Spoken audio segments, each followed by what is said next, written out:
and new friend. What's your gender, milk or beef? Probably milk. Oh. Kira is stressed. The little baby is huge. I genuinely think our friend there wanted some cuddles, but Kira was too stressed for me to approach her. Sadness. We too, baby. Intro?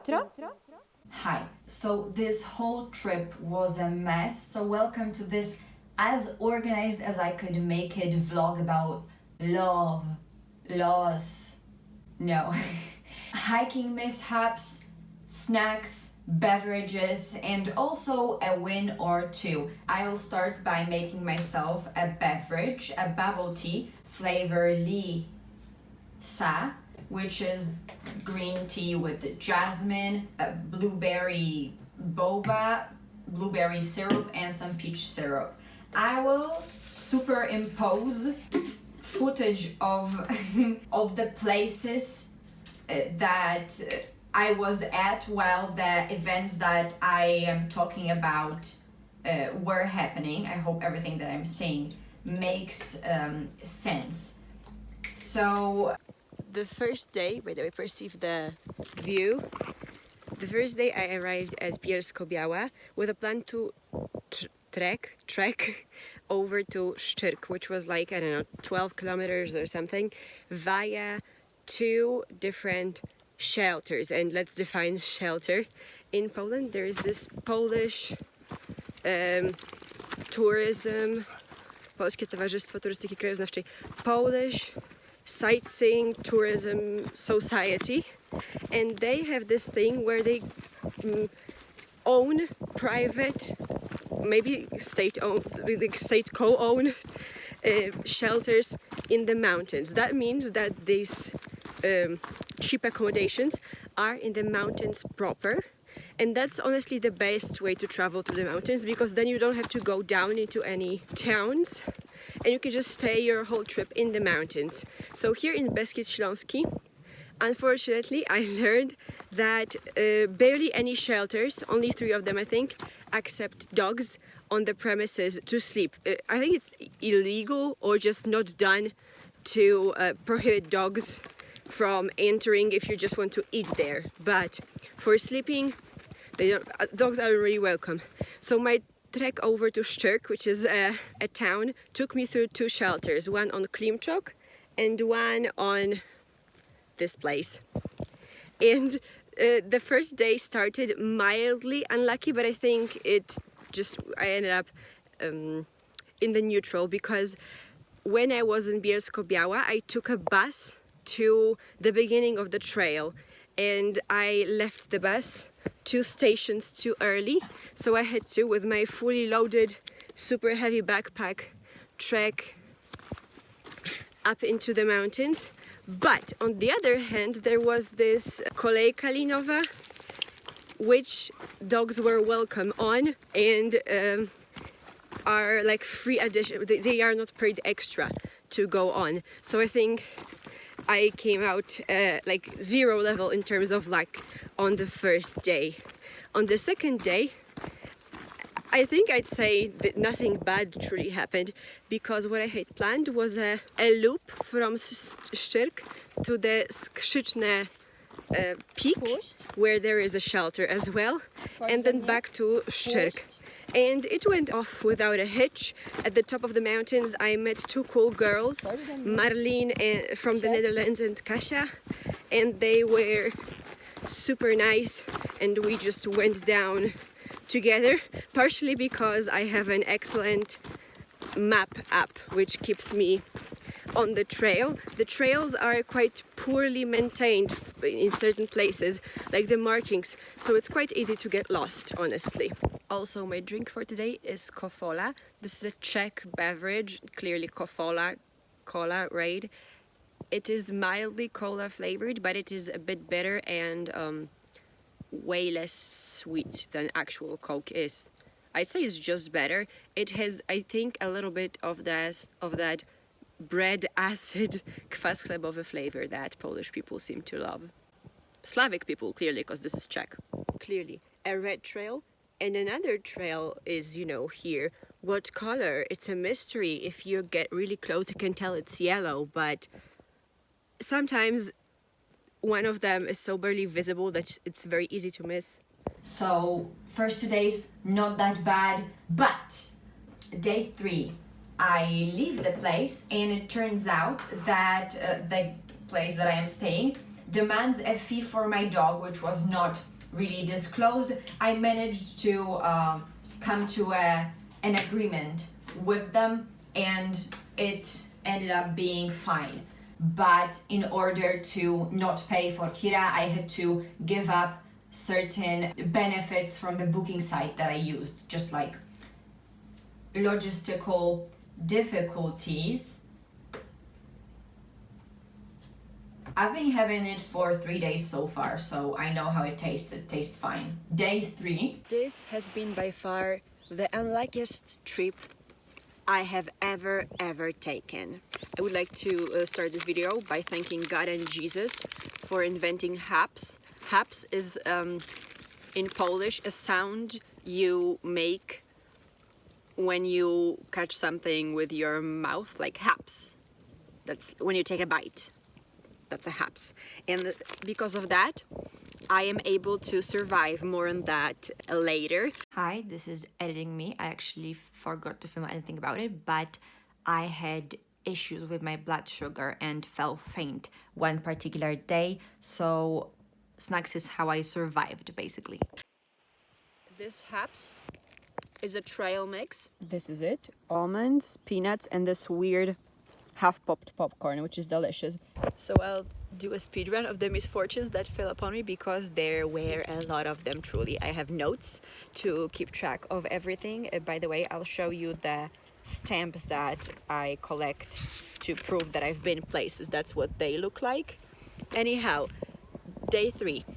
I planned my trip with the assumption that I'll be able to cover with a heavy backpack about 20% less ground than without it. Hi, today we're doing our longest stretch of the hike, 22 kilometers, and my backpack is full. It's not one of the times where I leave the stuff back at the place where we're staying and can go. No, I'm carrying everything and I'm not going to repeat that. My backpack weighs, I think, over 20 kilos, and I only did like a fifth of the road so far, so far not so good. The view slaps though, sometimes. I've run out of water on my way, but there is like a house on the way, and they filled my bottle up, and I'm so grateful. Still, I have like over an hour, and the sunset is in 40 minutes, so adventures. Sometimes you make plans and they don't really pan out. Fortunately, I had my dad call a shelter to book me a night, because when I call, they don't have places or they don't accept dogs.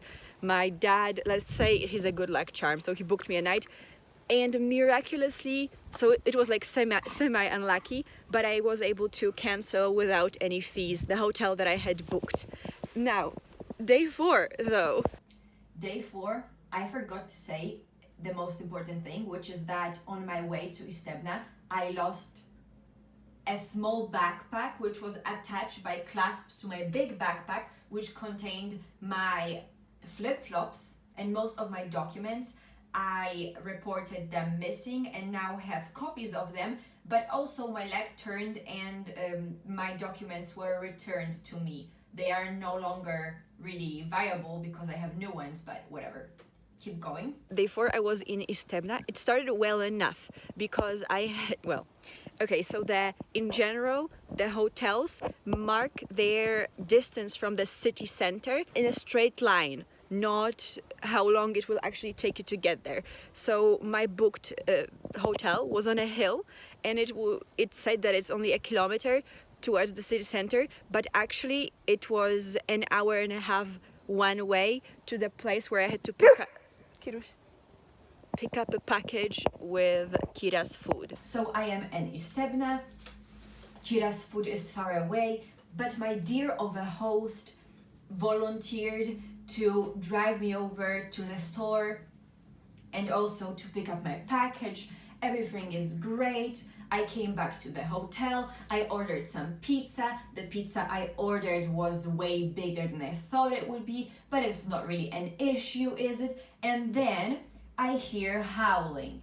It turns out that above me there was a herd of untrained baboons who just decided to stampede all over the floor. I mean, they were just a bunch of guys. So since I had a pizza with me, half of it left, I thought, okay, I'll just go over there and try to ply them with food, right? Those howling monkeys upstairs. So I'm going upstairs with my pizza, and just as my head like enters the second floor, I can see naked men streaking between the rooms, shouting stupid stuff like, my wife would be so terrified if she was here. I mean, I am terrified, I'm here, I empathize with the hypothetical wife.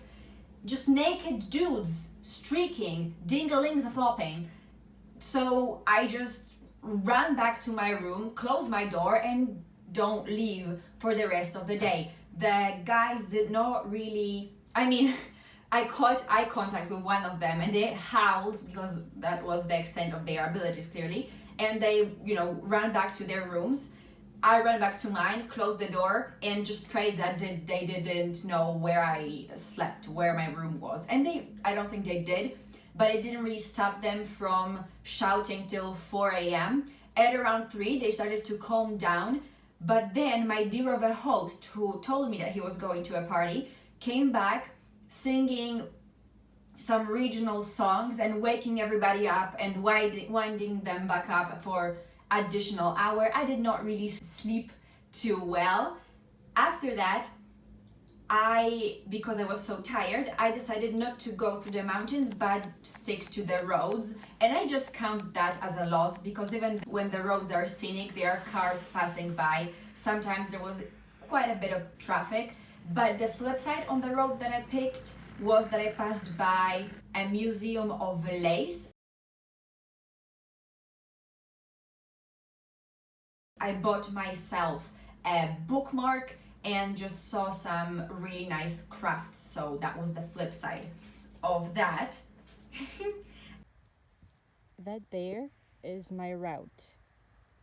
Through there, and then just straight ahead and more straight. After that, my dad took over making the reservations. I just told him my plans loosely and he started booking me trips. So after a week, my leg semi-flipped. I lost some money and my documents, but because my dad made the appointments, called the shelters, I was able to sleep in shelters. And it was pretty fun, so I'll just put up some footage for the next couple of days and I'll just keep talking. When I was passing by through one of the villages called Wisła, I saw that there was an advertisement for a dog trekking competition and I decided to participate. I thought that I would, maybe I would be in the middle of the ranking because my physical stamina was pretty good after spending over a week hiking, and by then it would be over 10 days. So I went through Hala Boracza,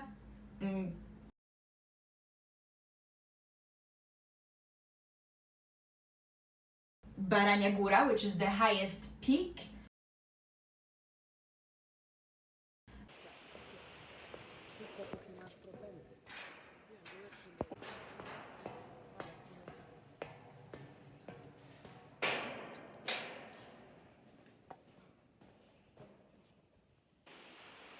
Top of the mountain.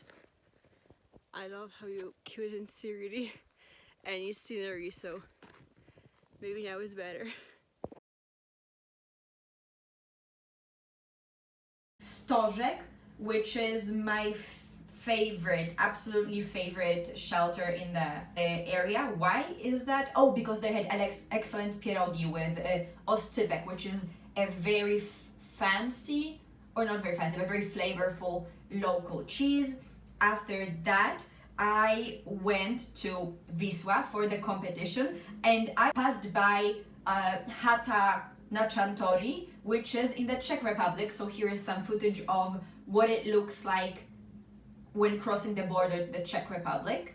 In case you're curious about the border situation, how to cross borders in Poland, this is Poland. This is the border of the state, that's what it says. And right on this bar, it says Czeska Republika, for it is the Czech Republic, this pub. Greetings from the Czech Republic, as this what Horska Chata Chantoria says. I thought that maybe I could get dinner here. However, I cannot because they do not accept cards, and I think y'all already know that I lost most. That's the only way I can pay right now. Let's be honest. But that's maybe for the better, for the best, because me and Czech cuisine don't really get along for the most part. They are just different enough from the Polish cuisine that it feels like they just add spices that ruin their dishes to like Polish dishes. And I'm not saying that's what it is. I'm saying that there is the opposite of overlap when it comes to Czech and Polish preferred flavor profiles. Yeah. I mean, still Polish people like Czech cuisine just fine. I don't know about how Czech people feel about Polish cuisine. However, it tends to be true that whenever somebody from my friends stands in the Czech Republic for a prolonged period of time, mostly skiing, they always come back saying that they did not have a good time food-wise, so something to think about. I'm heading back to Poland for dinner. It's 10 minutes to Poland, by the way, 10 minutes on foot.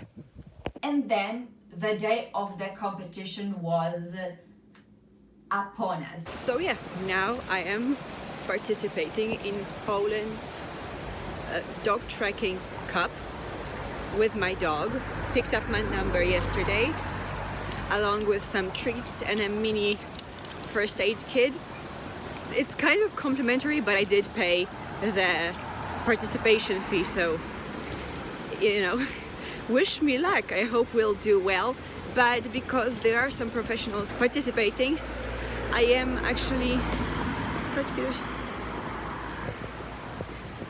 more so hoping for the middle of the ranking than truly believe that I can get on the podium. Also because my physical state, as we already know, is not the best, but you know, it is what it is. Also, we'll see how that turns out, but I am now on a mission to save a mistreated reef's turtle from a pet store. It was surrendered there as an adult, and this store does not really have the means to care for it. Well, they won't give it away, of course. They have to. They would sell it though. So I'm trying to organize a good house for it. Worst comes to worst, I am prepared to take care of it, at least for the winter, set up the whole proper tank and stuff. Yeah, we'll see. Rozwiązane sznurówki. Zazwyczaj na 2 razy je wiążę. Jeśli chodzi o mapy, ja przypomnę tylko, że moje...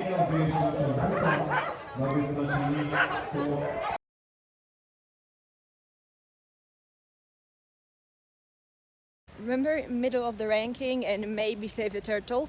Well, so I got second place, which means I can do anything. So that means that I am saving the turtle and getting it to my place.